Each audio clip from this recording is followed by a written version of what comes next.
She arrived like a quiet note in a room too used to noise, graceful, still, black, and composed in a way that unsettled those who needed chaos to feel superior.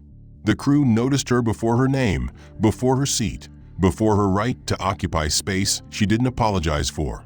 Their eyes did not scan her, they evaluated, searched for an error that might justify the discomfort her presence created.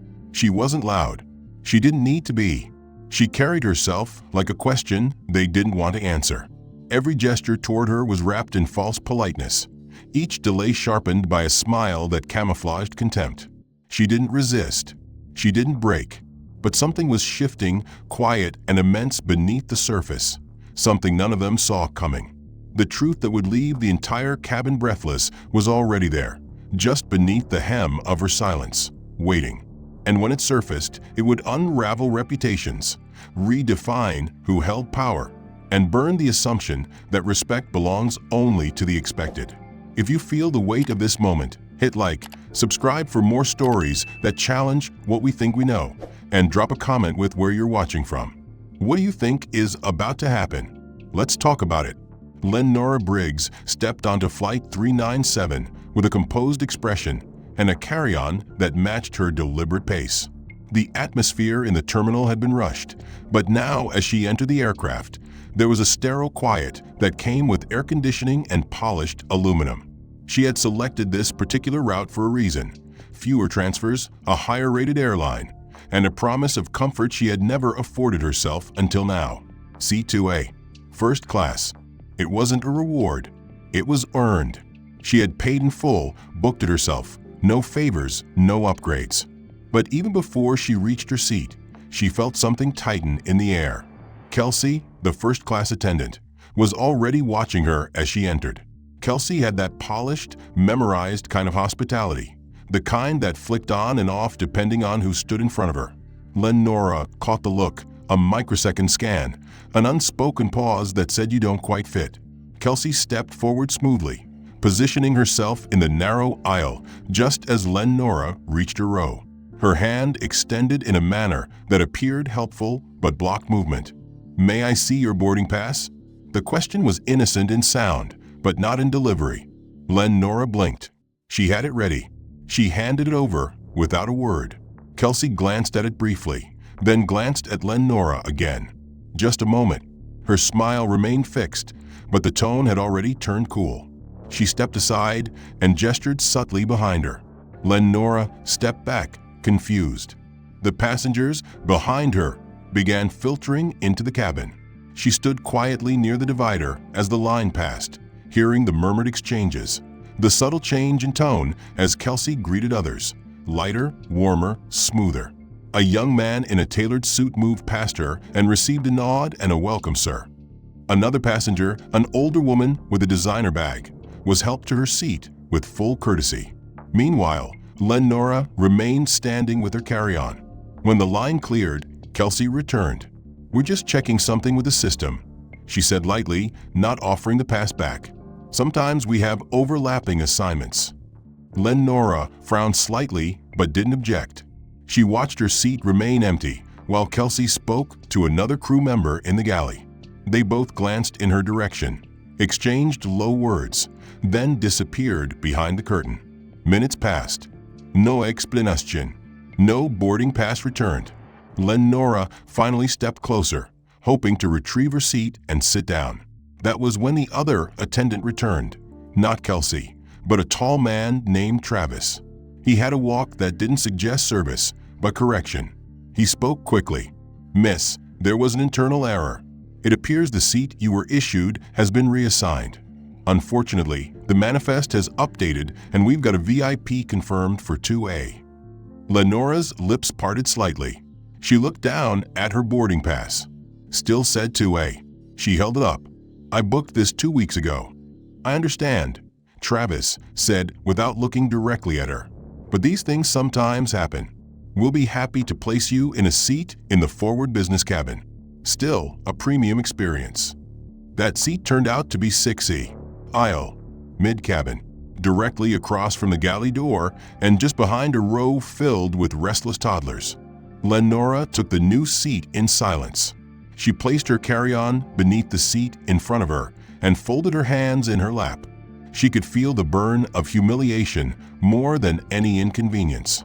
This wasn't about a mistake. It was a quiet dismissal, wrapped in smiling efficiency. The seat beside her was taken by a man in sweats, scrolling loudly on his phone. No one greeted her again. No offer of water. No apology for the inconvenience. The first-class section, she noted, had already started receiving welcome drinks. Her former seat was now occupied by a man wearing expensive headphones and shoes that gleamed with polish. Kelsey leaned over his row, laughing softly at something he said. Lenora looked away. As the cabin filled, she remained still, eyes trained forward. When the safety video began playing overhead, the light above her flickered. The volume was lower in this section. Her seat was misaligned with the screen. A minor inconvenience, but one more reminder that she wasn't where she had intended to be, not where she had paid to be. When the captain's voice crackled overhead, she didn't even listen. She simply closed her eyes and exhaled slowly. It wasn't new, this feeling. This displacement masked as professionalism. She had experienced it in restaurants, in lobbies, in interviews where they assumed she was someone's assistant before she even introduced herself. But today stung differently. Today, she had bought the ticket. She had paid the full price. That ache sat beneath her skin like a bruise, silent and unseen, but pulsing with every second she spent confined to a place she had not chosen.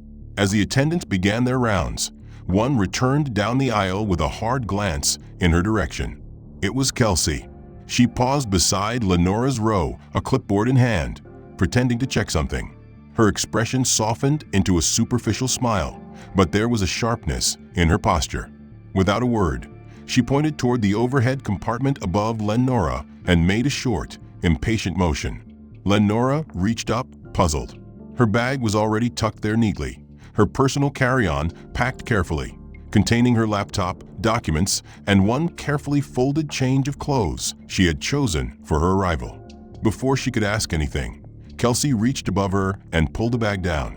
"We're short on space up front," she said with clipped efficiency, though Lenora knew she was already nowhere near the front. "Some items need to be moved aft." She didn't wait for a response.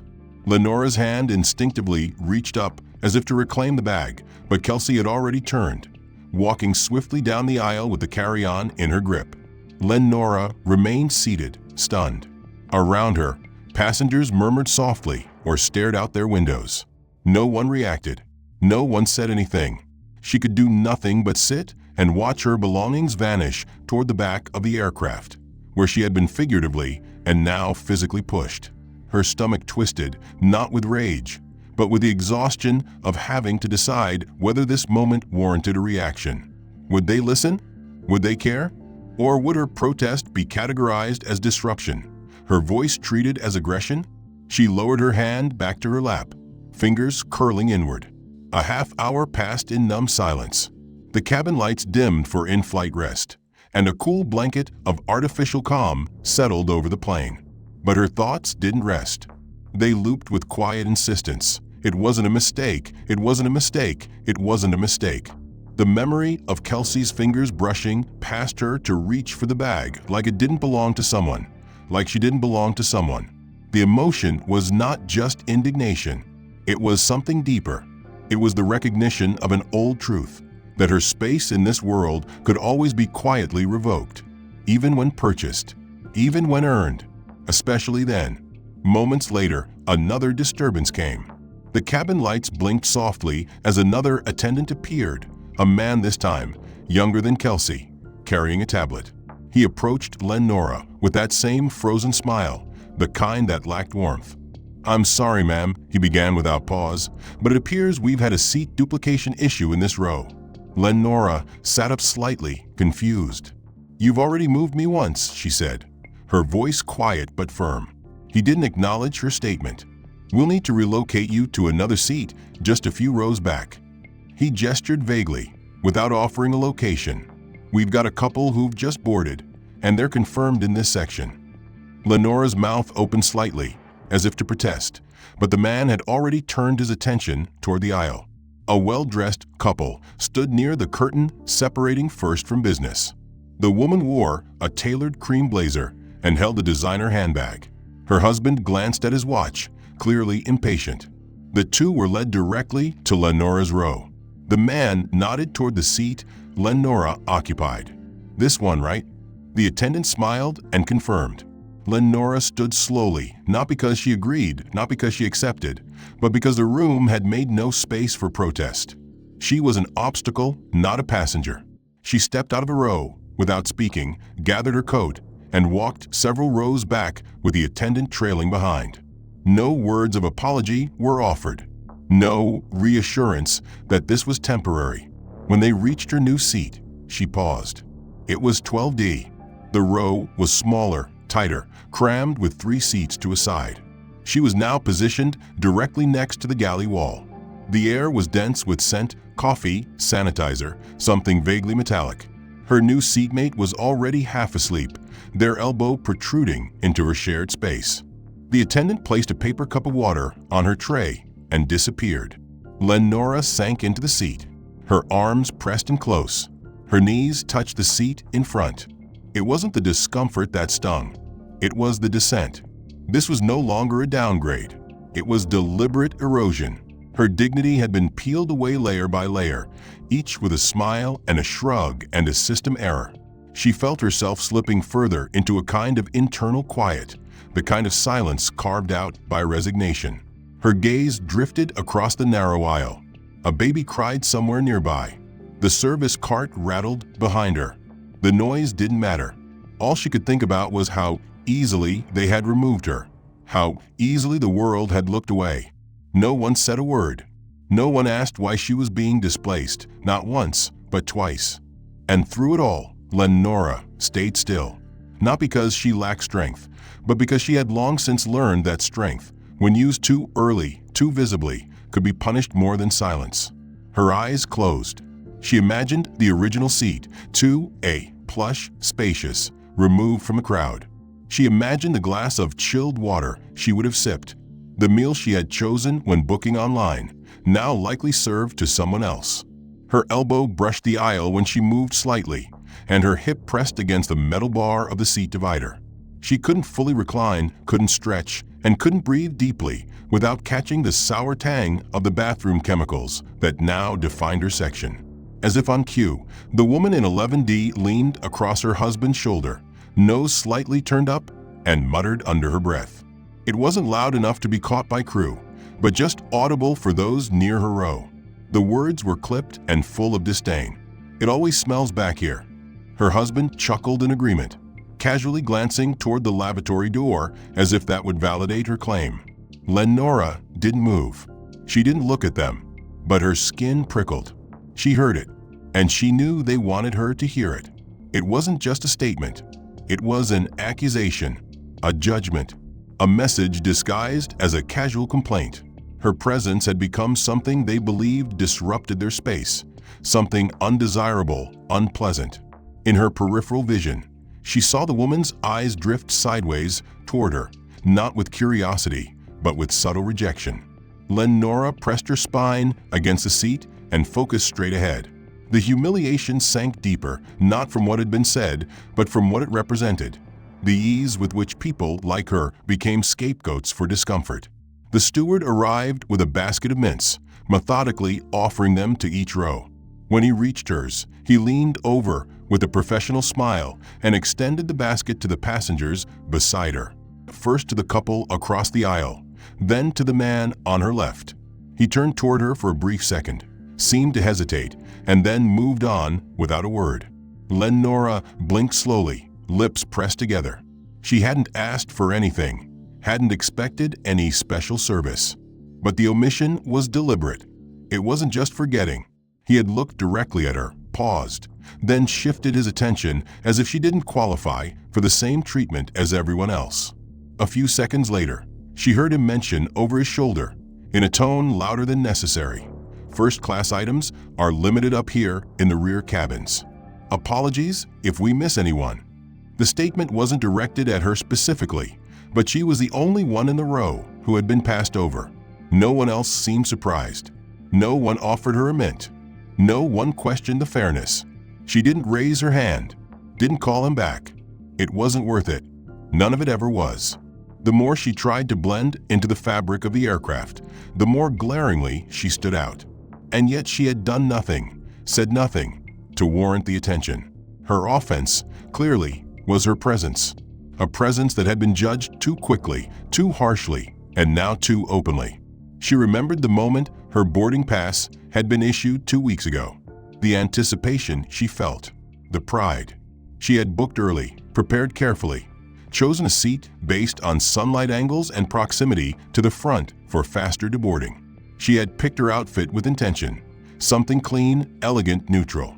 She had told no one about this flight, not because she wanted secrecy, but because she wanted it to be hers. A gift to herself after years of relentless effort. But now, seated beside a lavatory, passed over for a mint, and treated like an afterthought, she felt that joy corrode into something sharp and bitter. A flight attendant passed by with a tray of drinks, taking orders. When he reached her row, he took requests from the passenger beside her first. Water. Then from the aisle passenger across.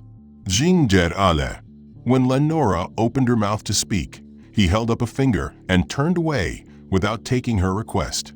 She waited, assuming he'd return. He didn't. Her tray remained empty. Her mouth remained closed. Her voice stayed locked behind her teeth. Across the aisle, a teenage girl with headphones glanced at her, then looked away. That glance wasn't cruel. It was uncertain. But even uncertainty became distance. No one intervened. No one spoke up. The treatment she endured unfolded so calmly, so consistently, that it blended into the air of normalcy. It was the kind of bias that wore a clean uniform and carried a clipboard. The kind of discrimination that didn't shout but whispered through omission. Another hour passed. Lenora's shoulders ached from holding tension. She shifted slightly in her seat, trying to stretch without touching the person next to her. The man grunted softly, clearly annoyed. She shrank inward again. The baby, a few rows up, cried intermittently, and the scent of reheated food drifted into the cabin. She could hear laughter somewhere up in first class. The kind of laughter that was free and unaware. Her own voice, however, had been missing since the moment she boarded. Every word she could have said remained trapped beneath her ribcage, coiled around the question she could not ask. Why was this still happening? She had followed every rule, every protocol. She had overprepared. She had smiled. She had complied. She had not raised her voice, had not demanded, had not questioned the injustice when she was moved. But compliance had bought her nothing. It had not protected her. It had not spared her. She looked down at her hands, still folded tightly, and felt a quiet rage settle deep in her chest. Not the kind that burned outward. The kind that buried itself in silence. The kind that waited. The steward returned to her row later, offering meal selections. He presented 2 options to her seatmate with a rehearsed tone, then turned toward her without even looking her in the eye and said, "We're out of beef." It wasn't a choice. It was a dismissal. She nodded and accepted the dry, overcooked pasta without a word. The tray was set down quickly, and he was gone before she had time to react. She peeled back the foil slowly, not because she was hungry, but because doing something, anything, made her feel marginally less invisible. Each mechanical act, each swallowed slight, became a ritual of endurance. Only a quiet, drawn composure that had hardened like stone over the course of the flight. She had shrunk into that seat not out of fear, but as a strategy of survival. It was easier not to be seen than to risk being shamed again. Just as she tried to settle into a mental rhythm to carry her through the remainder of the flight, a soft chime overhead broke the silence. A few seconds later, Kelsey reappeared, her crisp uniform neatly tucked, her expression unreadable. She moved through the aisle with the energy of someone managing a crisis that wasn't visible to the passengers. When she stopped at Lenora's row, there was no greeting, no pretense. She simply said, "Ma'am, we're going to need this seat for a crew transfer. If you could step into the aisle for a moment, we'll get you repositioned." The words sounded rehearsed. She didn't wait for an acknowledgement. Lenora hesitated. Her first instinct was confusion. Crew transfer? Mid-flight? She glanced across the row to confirm that the aisle was otherwise full. It was. There were no obvious disruptions.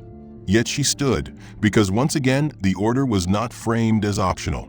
She rose slowly, carefully, holding her bag to her chest as she moved out into the narrow walkway. Her body filled the tight corridor. Passengers on both sides turned to look. Some glanced, others stared. Conversations paused. The woman who had made the odor comment earlier gave a visible smirk before returning to her magazine. Lenora stood frozen between two rows, her head ducked slightly under the overhead bin, aware of how visible she had become. She wasn't escorted anywhere. Kelsey simply walked away toward the rear of the aircraft, as if the matter no longer concerned her. Lenora waited, clutching her bag, her arms growing tired. She tried not to meet the eyes of the man in 13C, who leaned into the aisle and looked her up and down with vague curiosity. The plane jolted suddenly. A short bounce, not enough to trigger panic, but enough to knock a serving cart forward 2 inches. The turbulence warning had not been announced. Lenora stumbled slightly, her grip tightening on the bag. At the same time, another attendant who had been preparing drinks in the galley turned the corner into the aisle, holding a tray of tea and coffee cups. The jolt caught him off guard. One of the cups tipped, splashing its contents in a thin arc that landed squarely across Lenora's shoulder and chest. She gasped, the hot liquid soaking through her blouse. The pain wasn't severe, but the shock radiated across her collarbone and into her side. Her eyes watered, more from surprise than pain. The attendant murmured a breathless, "Watch out," and kept moving. He did not stop. He did not offer an apology. Behind her, a man coughed to hide a chuckle. Someone muttered, "Wrong place, wrong time." Kelsey returned, not with a replacement seat, but with a thin tissue packet in her hand. She offered it with a short, perfunctory gesture, then turned away again. No towel, no cloth, no apology. The wet patch spread downward, staining the pale pink fabric of her blouse in uneven streaks. She dabbed at it awkwardly, tissues shredding under the moisture, her dignity dissolving along with them. The fabric clung to her skin. She was still standing, still blocking the aisle, still without a seat. Her face flushed not from the heat of the tea, but from the slow realization that this, too, had been a setup. She was not moved to make space. She was moved to be shamed. Her body, her discomfort, her visibility, they were all being manipulated to make a silent point. She was not wanted, and the humiliation wasn't passive anymore. It was being choreographed. When Kelsey finally returned again, she waved Lenora toward the back of the plane without speaking. Lenora followed quietly, still holding her damp bag against her soaked blouse. She was placed in 22B, a middle seat between a college student watching a film on his tablet and a large man sleeping with his head tilted backward and mouth open. Neither looked up when she sat down. Her new row smelled of stale snacks and unwashed fabric. The seat didn't recline. The air was thick. She set her bag beneath her feet this time, unwilling to place it overhead again. Her hands were beginning to cramp from being held in one place too long, but she didn't move them. There was no comfort left to seek in this space. The 2 passengers beside her remained immersed in their distractions, indifferent to her presence, not out of malice, but from the kind of disengaged indifference that made cruelty easy to ignore. She had become background noise, a minor inconvenience in someone else's journey. She wanted to disappear, not because she was weak, but because she knew how quickly emotion could be weaponized against her, how even a small protest could be framed as disruption, and she wasn't willing to let them write that narrative on her behalf. She had been silent, patient, respectful, and still she had been moved, neglected, and doused. She had been denied space, denied service, and denied recognition. But her mind was still sharp, still documenting every moment. And now, as the pain in her shoulder sharpened and her body ached from holding composure too long, she did the one thing she hadn't allowed herself to do until now. She asked for clarification. She pressed the call button. It lit up with a soft chime. For 5 minutes, no one came. The light remained glowing, a quiet beacon that no one answered. She tried again. Another 5 minutes passed.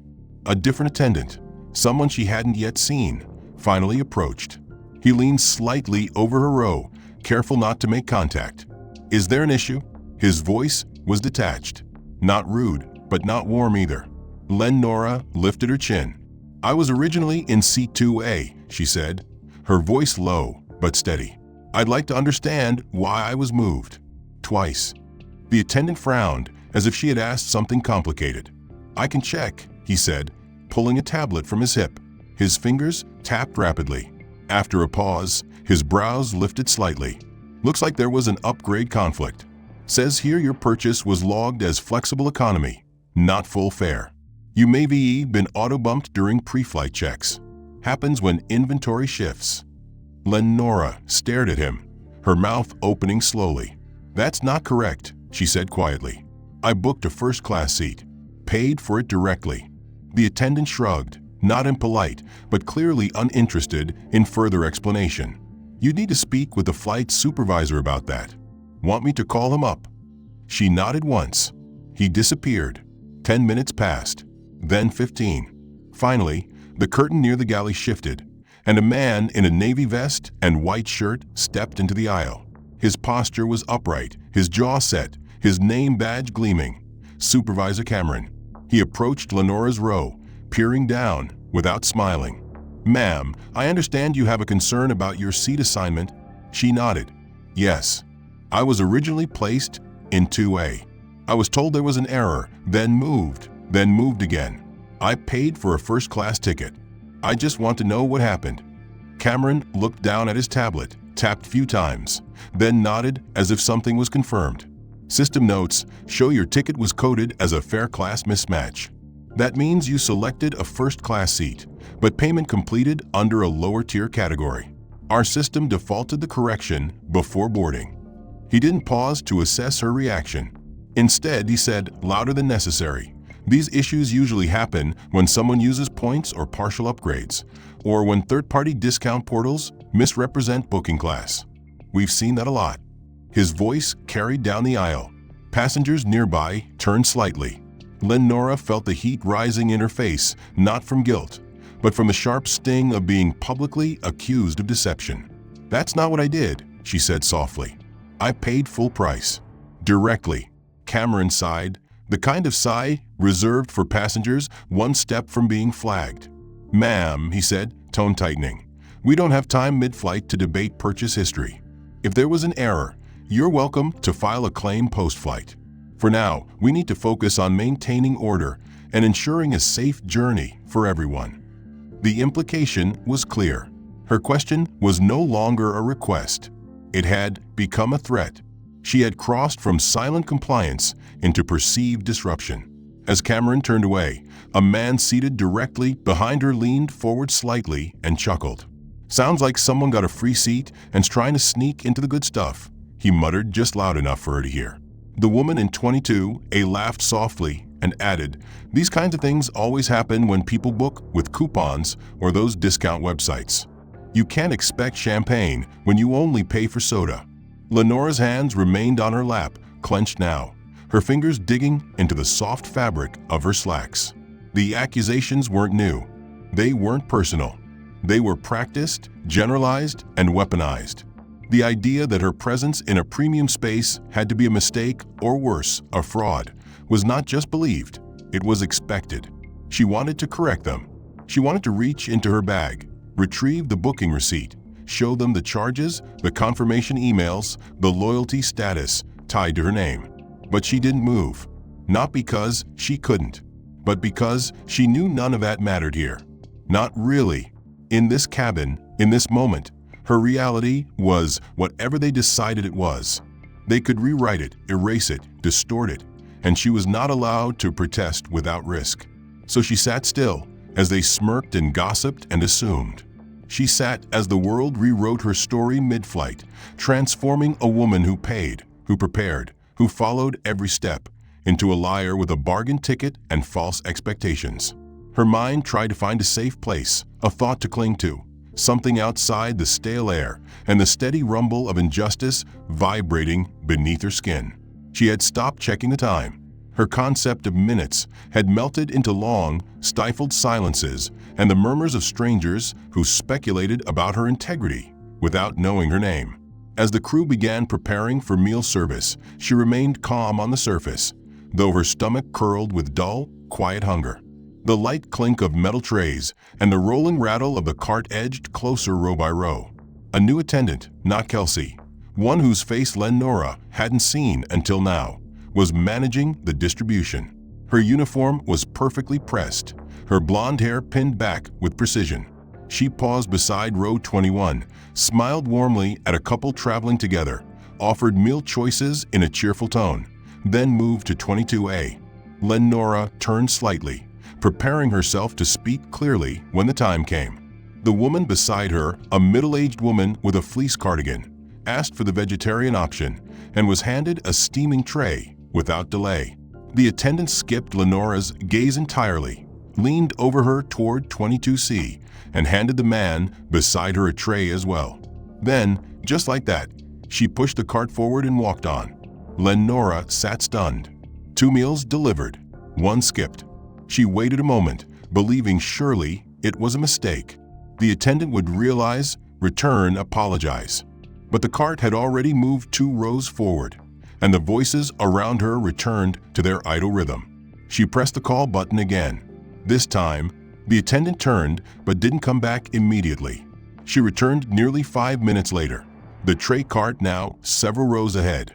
Yes, she asked with a tone of practiced politeness, the kind that barely concealed annoyance. I wasn't offered a meal, Lenora said softly, careful not to sound demanding. I'd like to order one if it's still available. The attendant gave a clipped smile and said, meal service has concluded for this section. Lenora blinked. But you just served both people on either side of me. We try to honor requests quickly, the attendant replied. Unfortunately, when passengers don't respond promptly, it disrupts our service timing. Lenora felt a strange hollowness open inside her. I did respond. You never asked me. The attendant's expression didn't shift. We'll see if anything is left, she said, and walked off before Lenora could say more. 15 minutes later, a tray was placed before her. The plastic wrapping had been peeled back already. The food had grown lukewarm, the edges congealed. A single napkin lay folded atop the tray. When Lenora lifted it, she paused. There, along the corner, was a faint smudge of red lipstick. Someone else's. It had already been used. Her stomach turned. She stared at the napkin for a moment longer, then flagged the attendant again. The woman returned, visibly impatient this time. Lenora held the napkin toward her. This has been used, she said calmly. It's unsanitary. The attendant barely looked. Sometimes that happens, she said, almost bored. Napkins shift in storage. Probably just picked up a stain from the packaging. Lenora shook her head. This is lipstick. The attendant's face remained still. If you're uncomfortable, you don't have to use it. But we're limited on fresh supplies. Most passengers don't even notice things like that. The implication sat heavy between them. Most passengers don't complain. Most passengers don't expect much. Most passengers don't make problems. Lenora felt the heat rise in her chest, not rage, but deep, raw disappointment. Not only in the service, but in herself for having hoped for decency. Her appetite dissolved. She didn't touch the food. She closed the tray carefully, placing it on the seatback hook, and returned her hands to her lap. The weight of everything that had occurred now pressed fully into her ribs. She had arrived on this plane prepared for dignity. She had boarded with grace, booked her ticket with pride, taken her seat with quiet anticipation. But her presence had been carved away inch by inch, each gesture erasing her identity, each word draining her authority. Now she sat with a tray of rejected food, a stained blouse, and a used napkin that symbolized everything they believed she was worth. Nothing had to be screamed. No one had needed to use cruel words. It had all been done in silence, through neglect, through implication, through a system designed to protect those who never had to ask twice. Around her, the cabin settled again. Passengers ate. Some watched shows. Some slept. A few flipped pages in half-read books. But Lenora stared ahead, her eyes dry, her jaw tight. She could hear the faint buzz of an overhead light flickering 2 rows back. It matched the rhythm of her heartbeat. Everything she did had been ignored. Every attempt to assert herself had been met with resistance, with skepticism, with disdain. Her silence had not protected her. Her kindness had not shielded her. Her restraint had not earned respect. She had followed every rule, obeyed every instruction, trusted that the system, even if flawed, would course correct. But the system had done exactly what it was built to do, and Lenora had been its casualty. A woman 2 rows forward asked for an extra dessert. She received it without hesitation. The couple across the aisle requested different beverages. No problem. Yet here she was, empty-handed, unseen, told that her reaction to a used napkin was too sensitive. Her hands curled into fists beneath the tray, not out of rage, but to remind herself that she was still here, still whole, still hers. The worst part wasn't that they'd ignored her. It was that they had expected her to accept it, that she was supposed to be thankful for even being allowed aboard. The seat creaked as she shifted slightly. Her shoulder throbbed from the earlier spill. She knew it would leave a mark, but it was nothing compared to the invisible ones already carved into her memory. But Lenora Briggs remained perfectly still, a sculpture of restraint wedged between the wall of indifference to her left and the noisy oblivion to her right. Her blouse, still marked faintly with tea, had dried unevenly against her skin. The outline of the spill had faded from sharp contrast to a bruised discoloration, but its memory remained, seared into every movement she made, just as the ache in her lower back reminded her that she'd been denied comfort in exchange for compliance. She had not spoken in nearly 2 hours, not because she lacked words, but because she knew they would mean nothing. Every step of the flight had confirmed what she already understood too well, that no amount of preparation, poise, or politeness would shield her from the dismissive machinery that saw her not as a passenger, but as an inconvenience to be controlled, repositioned, and forgotten. Her stomach remained hollow. Her limbs were stiff. Her dignity had been pried from her one silent humiliation at a time, delivered not with insults, but with professional gestures and empty smiles. And now, as the crew began final service checks, she sat waiting only for the ordeal to end. The flight purser moved down the aisle with a clipboard, pausing at each row to offer polite goodbyes, reaffirm meal satisfaction, or respond to final drink requests. As he reached the row in front of Lenora, she glanced up, not with expectation, but with the barest hope of acknowledgement. He greeted the passengers beside her, exchanged pleasantries with the row behind, then turned his body slightly as if preparing to step past her again. Lenora cleared her throat gently, not loud enough to draw attention, only enough to be heard by someone attentive. "Excuse me," she said, her voice low, steady. But before the purser could respond, a man 2 rows forward raised his hand and called out a request for water. The purser shifted instantly, redirecting his full attention forward, as if Lenora's voice had never existed. He moved ahead and never returned. Her words had evaporated in the space between interruptions and preferences that always seemed to matter more. She did not press again. There was no point. Her words, when spoken, had always been background noise in this flight. As she adjusted the seatbelt across her lap and sat up straighter, preparing herself for the final stage of this airborne punishment, the overhead speaker chimed. A soft ding. Then the captain's voice emerged, crisp and neutral. "As we prepare for landing, we'd like to extend a special thank you to our VIP passenger aboard this flight, Ms. Lenora Briggs. We appreciate your continued partnership with our airline family and look forward to welcoming you on future journeys." The words hung in the air like a thunderclap, soft but devastating. Every movement in the cabin halted. The crew at the front of the plane turned. Heads rotated slowly, mouths parted slightly, eyebrows lifted. There was no mistaking the name, no mistaking the position of the woman seated in the middle of the plane, sectioned off between indifference and mockery, now identified not as an intruder, but as the airline's honored guest. The flight purser, now only 4 rows away, stood frozen. Kelsey appeared from the galley, visibly confused, her expression flickering between uncertainty and dread. The steward who had skipped her for beverages took a sudden interest in the intercom, as if perhaps the announcement had been some mistake. But it hadn't. Lenora did not shift. She did not look up. She simply allowed the words to echo and settle, not as vindication, but as fact. She had said nothing all flight. She had endured the downgrading, the silence, the shifting, the tea, the used napkin, the whispers, and the assumptions. She had waited. She had trusted that justice, though slow, would arrive without her needing to declare it. And now, as the captain unknowingly revealed the truth they had all ignored, the weight of their oversight landed not on her shoulders, but their own. She heard someone whisper in the row behind her, "Briggs?" Like the CEO, a sharp intake of breath. Another voice murmured, "That's her. That's the wife." The pieces clicked with the kind of sudden clarity that only hindsight can provide.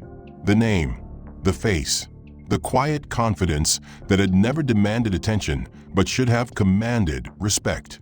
She was not a woman trying to sneak into a better seat. She was not a discount flyer. She was not an inconvenience. She was, in fact, the wife of the airline's majority shareholder, a woman who held not only a ticket, but a legacy, not only a seat, but a stake in the very infrastructure that now turned sheepish eyes toward her. The purser returned, this time quickly, his face pale, clipboard forgotten. "MS. Briggs," he said, his voice carefully measured. "We didn't realize." She did not let him finish. She held up one hand gently, not to dismiss, but to silence. Her gaze remained level, her tone unshaken. "The flight's almost over." He blinked. "Of course. Is there anything we can offer?" She shook her head once. Slowly. "Everything's already been given. Or taken." Kelsey appeared beside him, lips parted, face tight with something between apology and fear. Lenora didn't look at her. She didn't need to. The damage had already been done. There was nothing left for them to salvage. No gesture, no tray, no tissue could undo the accumulation of hours in which they had not simply overlooked a passenger, but systematically stripped her of the dignity they claimed to deliver. And now, exposed by truth, they were caught beneath the weight of their own choices. The intercom clicked off. The cabin resumed its descent, but nothing returned to normal. The air had shifted. She had not spoken again since the intercom announcement. She had not made eye contact with anyone, yet her silence had become louder than any voice in the cabin. It was not an absence, it was a reckoning.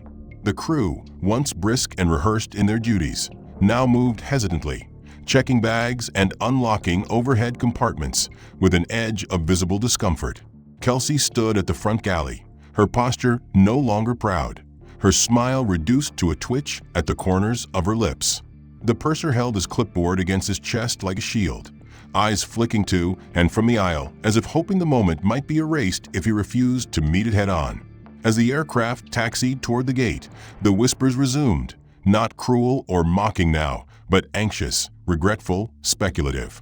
One man murmured, "That's her, right? Lenora Briggs, wife of Bernard Briggs." A woman answered under her breath, "She's on the board." Or owns part of it.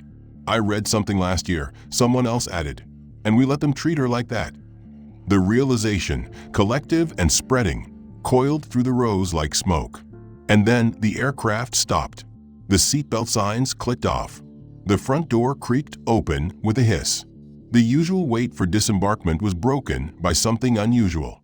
A man in a navy executive jacket, clipboard tucked neatly under one arm, stepped into the cabin. His presence was unmistakable, crisp, composed, and entirely out of place on a routine flight. He did not wear the standard airline crew badge. His badge was corporate, gold-trimmed, high-tier. His eyes scanned the rows with quiet purpose before landing on Lenora. The tension in the aircraft snapped.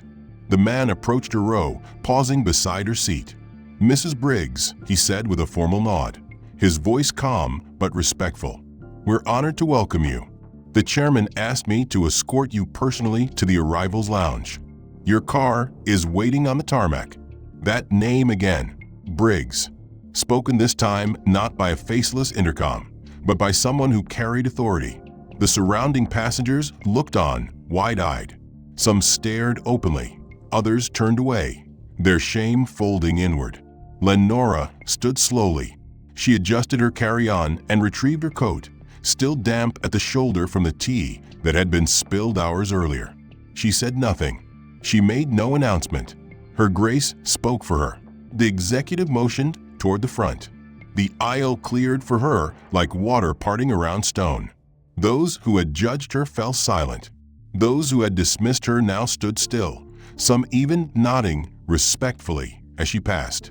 When she reached the front galley, Kelsey stepped forward, her hands nervously clasped. Her eyes darted between the purser and the supervisor, but neither moved to speak. It was Kelsey who broke the moment. Her voice, once confident, now barely above a whisper. "Mrs. Briggs, I didn't realize. She faltered, the words collapsing before they reached meaning. Lenora looked at her, not with contempt, but with a stillness that stopped time. Then she turned away, not in anger, but in finality. She did not owe Kelsey her pain, her forgiveness, or her words. She had already given too much. The executive stepped closer and addressed the cabin crew directly, his voice firm but even. As per protocol, all service-related matters involving VIPs will be filed through the corporate office for internal review. A full conduct report will be expected within 24 hours. The color drained from Kelsey's face. The purser nodded stiffly. Even the younger steward, who had ignored Lenora earlier, shifted his stance uncomfortably, as if only now realizing the depth of what had been done. As Lenora descended the steps onto the tarmac, sunlight met her face. The private car sat waiting, sleek, silent, and discreet. A driver stood beside it, door open, eyes lowered. She stepped in without hesitation, the door closing behind her like a punctuation mark at the end of a long, cruel sentence. The car pulled away, leaving behind an aircraft that had landed far heavier than it had taken off, not in weight, but in conscience. On board, the remaining passengers gathered their things in silence, the earlier small talk replaced by quiet self-reflection. No one spoke of upgrades now. No one laughed. The flight crew returned to their checklists, their movements mechanical, their once practiced smiles hollow. The humiliation they had inflicted had boomeranged back upon them, not because she had demanded justice, but because she had never needed to. The truth had uncoiled on its own. Lenora Briggs had never raised her voice. She had never demanded special treatment. She had never revealed who she was. And still, they had taken from her every courtesy, every dignity, every simple acknowledgement. The summons came swiftly and without preamble. Kelsey Harper received the email at 6:03 a.m., her tablet vibrating with a curt message marked internal priority. Report to Compliance Level 3 by 7 a.m. for urgent debrief regarding Flight 728. Failure to appear will be considered insubordination. She stared at the message, still in her robe, eyes wide, thumb hovering. She wasn't alone. By the time she reached the hallway outside the compliance suite, two others stood waiting. Marcus, the steward who had ignored the drink request, and Brian, the purser who had delivered dismissals with a polished smile. All three wore the same expression, a tension beneath their skin, the kind that no amount of grooming or protocol could conceal. They had not expected this. The door opened at 7:02, and a uniformed executive gestured for them to enter. No words, no greetings. They stepped into a cold, windowless room with a screen already glowing on the wall, and a folder for each of them resting neatly on a steel conference table. "Sit," came the directive, not barked, but clear. They obeyed. The woman who stood before them introduced herself only once. Director Evelyn Knox, Compliance Division. Her reputation preceded her. No one asked her to repeat her name. She tapped the screen once, and the room darkened slightly as footage began to play. It was grainy but clear, angle after angle from the aircraft cabin, silent but devastating. Lenora boarding, Kelsey questioning her ticket aloud. The first relocation, the overhead bin interaction, the tea spill, the napkin, every gesture, every oversight, every decision made not by policy, but by choice. As the footage played, the faces in the room grew still. Brian's jaw flexed. Marcus shifted uncomfortably. Kelsey kept her eyes fixed forward but blinked faster than necessary. When the screen faded to black, Knox did not sit. She walked slowly behind the seated trio, letting the silence stretch. Then she placed a printed incident report at the center of the table. The report was thick. Passenger statements, complaint forms filed from nearby rows. One anonymous note submitted via mobile app that stated plainly, "The woman in 22B was mistreated. I didn't realize who she was until the end, but it shouldn't have mattered. It was disgusting." The final page bore the signature of the airline's Vice President of Operations and Legal Counsel. Directives had been issued. The employees involved were to be suspended pending formal investigation. All privileges, travel, bonus eligibility, schedule preferences, frozen. Internal status, under review. Permanent record status, flagged for ethical breach. Kelsey finally spoke. "We didn't know. No one told us who she was. We weren't briefed." Knox raised one hand. "That's the problem." Her voice was calm, clipped, without elevation. "You treated her differently not because of who she was, but because of who you assumed she wasn't." The silence returned, sharper now. "If she had been a regular guest," Knox continued, "your conduct would have been unethical. But this wasn't a regular guest. This was Mrs. Lenora Briggs, your company's principal stakeholder spouse. And while we do not condone biased behavior against any customer, we take internal disrespect of this magnitude as a direct threat to our brand's integrity." Marcus opened his mouth, then closed it. Brian's hands rested flat on the table, unmoving. Kelsey folded her arms tightly, as if by crossing them she could hold herself together. "There were opportunities to course correct," Knox said, "at every point. But no one did. Not one of you asked why she was moved. Not one of you verified her ticket. Not one of you intervened as she was skipped, displaced, or spoken down to. That is not a lapse in communication. That is systemic failure. And it began with your choices." She gestured to the folders. "These are your copies. You are suspended effective immediately. You will receive notice of your formal review within 72 hours. Until then, do not contact each other. Do not speak to press. Do not enter any airline premises beyond this building." The meeting ended without further comment. No one argued. There was no point. The weight of what they had done had already overtaken them. Kelsey exited first, her breath shaky as she reached for her badge and tucked it into her purse like evidence. Brian followed, his steps slower, his eyes not meeting anyone's. Marcus lingered at the doorway for a heartbeat longer before finally slipping into the hallway without looking back. As the door closed behind them, Knox turned to her assistant and said only, "Send the footage to the training division. Full curriculum rewrite. I want this in every onboarding seminar by next quarter." Elsewhere in the building, word had spread. The executive floor was buzzing, not with scandal, but with rapid containment. Internal affairs sent out guidelines. Public relations drafted standby language in case the incident leaked. HR began reviewing secondary personnel rosters to assess culture compliance across all crew tiers. But none of this erased what had already happened. The incident had fractured something deeper than policy. It had exposed a blind spot in the very people trusted to serve with dignity and equality. For those suspended, the emails arrived within the hour. They included subject lines none of them had ever seen: mandatory conduct review, disciplinary hold notification, restricted terminal access. Their internal dashboards, once filled with schedules, perks, and preferred routes, were now gray screens marked suspended status. Kelsey sat at her kitchen table that afternoon staring at her screen, her mind replaying not just the footage, but the look Lenora had given her as she turned away. It wasn't anger. That was what stung most. It was something worse: disappointment. That silence, that withheld forgiveness, gnawed at her. It forced her to sit with every moment she had chosen to minimize, every word she had delivered with a smile, every time she had let bias win over principle. She opened a private message box, began to type, deleted it, tried again, deleted it again. She realized then that she had nothing to say that would matter. Words were too late. The only thing left was change, if she was given the chance to earn it. At a coffee shop downtown, Marcus scrolled through forums anonymously, seeing passengers describe the incident in their own words. He recognized his reflection in those words and didn't like what stared back. At a bar near the airport, Brian turned his badge over and over in his hands, the weight of its insignia suddenly hollow.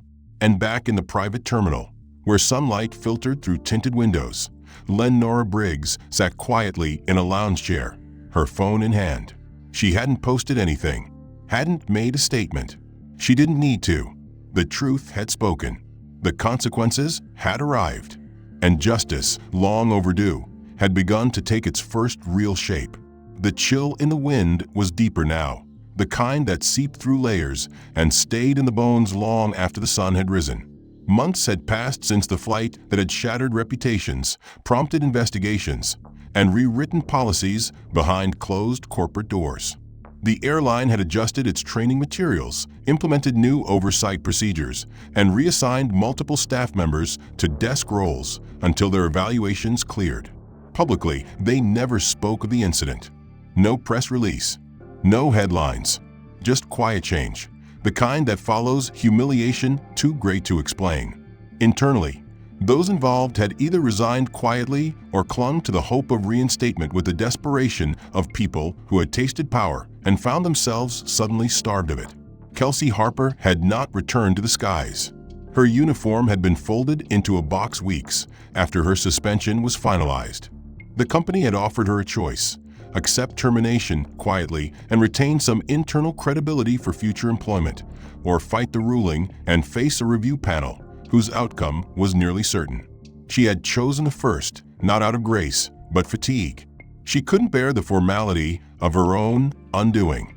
The badge, the blouse, the polished shoes, all gone. Now, she spent her mornings at a local community shelter less than 5 miles from the same airport, where she had once walked through VIP lines and nodded at first-class passengers like they were guests in her carefully curated world. The shelter did not care for image. It cared for need. It did not distinguish between uniform and plain clothes, past and present. Here, Kelsey mopped floors, restocked pantries, carried blankets, and listened. At first, she hated it, not because the work was beneath her, but because it stripped away the thin veil she had used to separate herself from others. But as weeks passed, something changed. She began to notice the names of people she once passed without greeting. The elderly man who used to sleep outside Terminal C. The teenager with matted hair who once begged near the departure's gate. They were no longer faceless. She began to understand the difference between service performed and service offered. Her hands grew rougher, but her voice softened. The arrogance had thinned, the way a heavy coat gives way under rain. It was a morning like any other when she saw Lenora again. The sky outside was still low and gray, and the shelter's heater clicked on and off with a tired groan. Kelsey had just finished organizing donated coats when the door opened, and a quiet gust of cold slipped in behind the new arrival. She didn't recognize her immediately. Lenora stood near the entrance, speaking softly with the intake coordinator. No designer coat, no entourage, just calm poise, the same unshakable composure she had carried on that flight, but this time without the invisible weight pressing against her. Her presence wasn't commanding, it was grounding. Kelsey's stomach twisted. She looked down at her hands, wiping them against her jeans, unsure whether to approach or withdraw entirely. But Lenora turned, as if sensing her, and their eyes met. No panic, no tension, just recognition. For a moment, neither moved. Then Lenora stepped forward, not hurriedly, but with the quiet certainty of someone who had chosen to confront the past with clarity rather than vengeance. Kelsey straightened, not out of instinct, but out of respect. Her voice caught in her throat, but before she could speak, Lenora did. Her words were not cold. They were not sharp. They were honest. You didn't see me that day. Not really, but I saw you. Kelsey blinked. Her mouth parted slightly.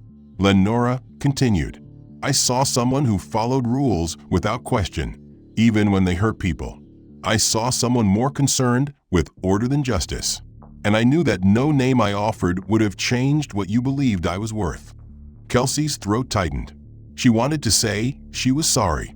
She wanted to explain, to plead ignorance. But those excuses had dried up long ago. She had replayed them too many times to mistake them for truth. Lenora's eyes didn't waver.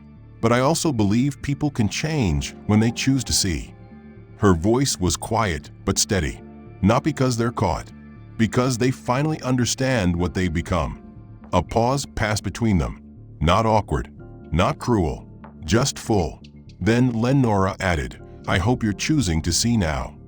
Kelsey nodded once, a tight motion, her eyes burning. I am, she whispered. Her voice cracked. I really am. Lenora nodded in return. Then let that be enough. Not for me, for you. She turned and walked toward the back room where the shelter director waited, leaving Kelsey standing beside a rack of worn coats, heart pounding with something unfamiliar, hope not born from being forgiven, but from being challenged to become better. That night, Kelsey sat in her small apartment, staring at the blank page of a journal she had ignored for weeks. Her hands trembled slightly as she began to write, not a letter to Lenora, but a letter to herself. She wrote about the flight, about the choices, about the moments she let silence speak for her. And then she wrote about the shelter, the names she had learned, the stories she now carried, the way the work had made her see how quickly respect could be withheld, and how much damage that absence could do. She wrote about wanting to do more, to be more, not because she wanted redemption handed to her, but because she wanted to earn it, step by step. In another part of the city, Lenora sat in her office, looking out at the skyline. Her inbox was full, her schedule tight, but her thoughts lingered on that morning. She hadn't expected to see Kelsey, hadn't needed to, but she had gone to the shelter intentionally, knowing that sometimes justice isn't what we demand, but what we witness. Her decision to remain silent on that flight had never been weakness. It had been strategy. She knew the power of letting truth rise naturally, letting people expose themselves through their choices. And she knew the even greater power of meeting cruelty not with retaliation, but with reflection. Change, she believed, didn't come from being punished. It came from being seen, not by the world, but by oneself. That was what Kelsey now faced, not the weight of a ruined career, but the opportunity to redefine who she was beyond the uniform, beyond the training, beyond the silence that once protected her from discomfort. Lenora hoped she would rise to meet it. Outside, the first hints of snowfall began to drift past the windows. The city moved beneath it, unaware.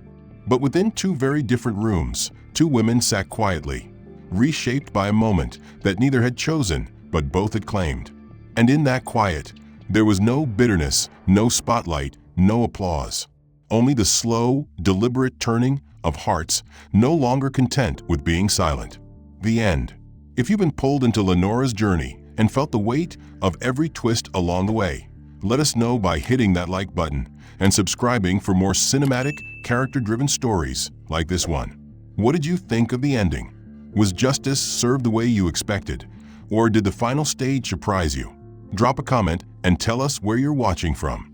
We want to know how this story landed with you, whether you were rooting for Lenora all along or found yourself reflecting through the eyes of the crew. Your voice matters here, and your thoughts help shape what comes next.